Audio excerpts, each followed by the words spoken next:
Okay, here we go.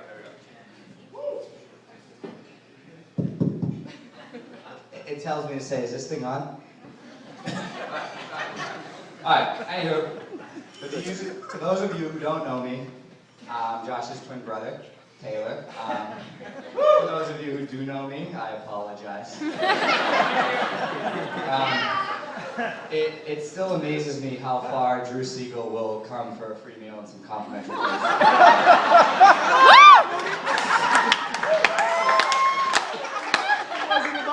I want to thank Molly, Josh, Jimmy, Cindy, Mom and Dad for inviting us all here today. But mostly I want to thank the man who brought us all together and made this party possible. The bartender.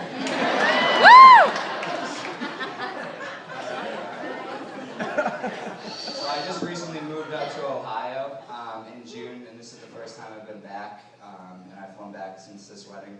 So let me just say, boy, are my arms tired.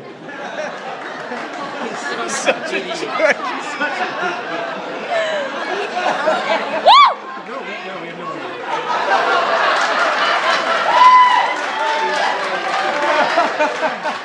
Don't worry, there's plenty more where that came from, so bear with me. This kid's out of control.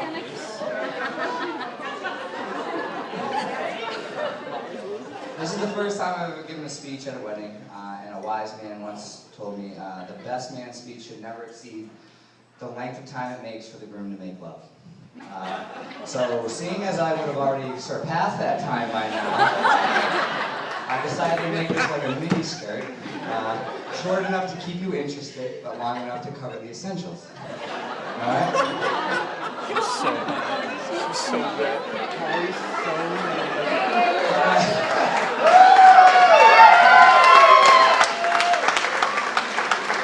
And he's not going to be the godfather of their children. I did really do some research online, and they said to give a successful best man speech, you should do 4 things. Compliment the groom, explain how you met, tell a good story to assassinate the character of the groom, and bring up the bride. So here it goes. Josh, you're the best friend and best brother a guy could ask for. And naturally, you're pretty good looking.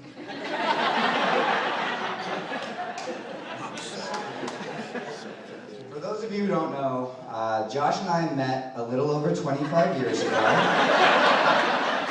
It was really dark, and we were competing in a swim competition when he swam up right beside me.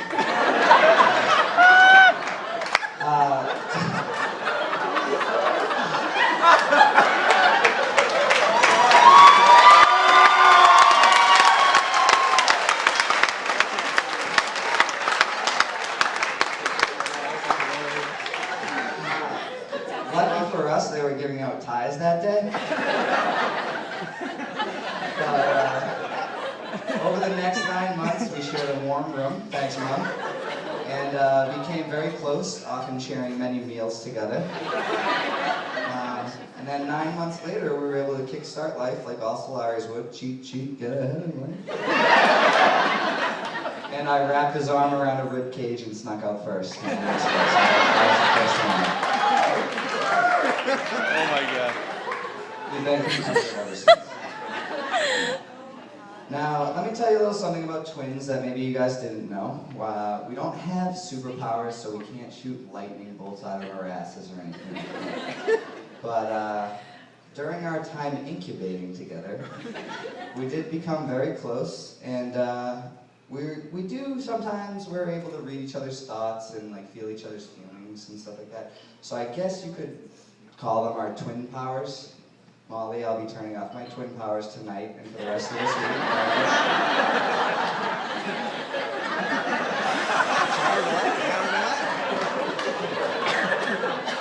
Hopefully. But in high school, I remember having some extreme periods of boredom sitting in Latin class. Brittany, you'll remember that.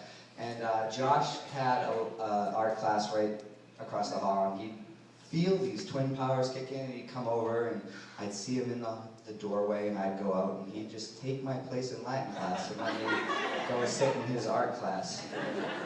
It was so great until the teacher dropped a pop quiz on him once, and then we all know how that probably ended. I did better than that. Maybe what we all know. So unfortunately, I don't have too many stories of Josh to share tonight because they also incriminate me. But like most brothers, we've had our fair share of fun. And whether it was Josh's late night sleepwalking escapades to what he considered the bathroom. Let me just say, you never replaced that Guitar Hero axe, Mr. Kitty Pie. All right? Or, as many of you guys know from the rugby team, Josh's most infamous night, I will kick you down the stairs.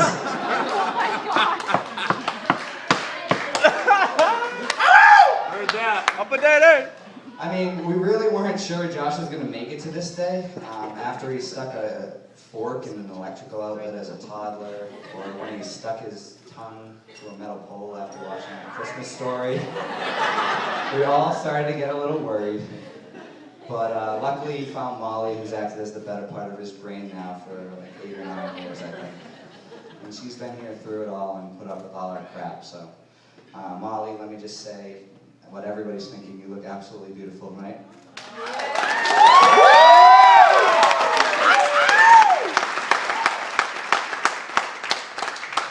You know, there comes a time in every person's life where they meet their best friend, their soulmate, their destiny, the one person that will know and understand them for the rest of their life.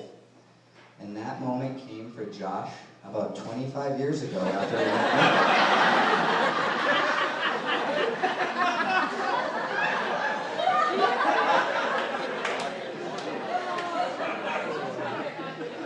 But seriously, I really am. I'm so happy for you guys, and enough of the tension about me. This day is for the beautiful couple sitting in front of me, Molly and Joshy.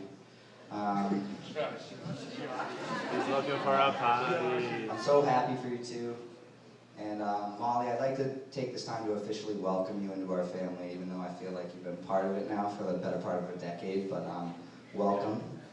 And I think I speak on behalf of Molly, Cindy, Jimmy, Mom, Dad, Nan, Grandpa, and everyone when I said it's about damn time, Josh.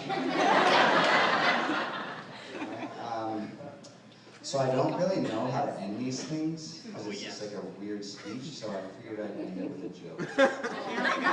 Is that okay?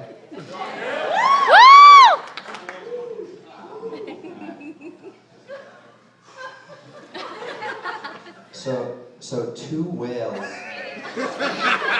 walk into a bar. And one whale goes up to the bartender and he says, Oh my gosh, he's so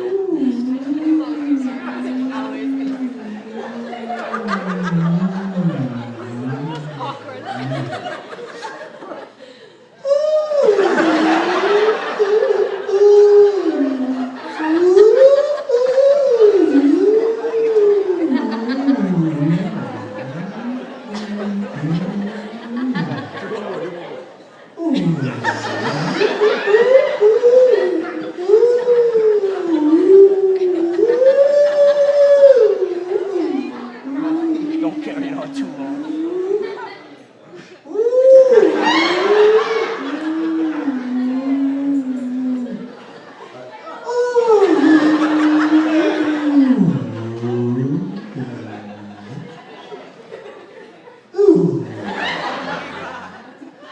and then the other whale goes, "Shut up, Jerry, you're drunk."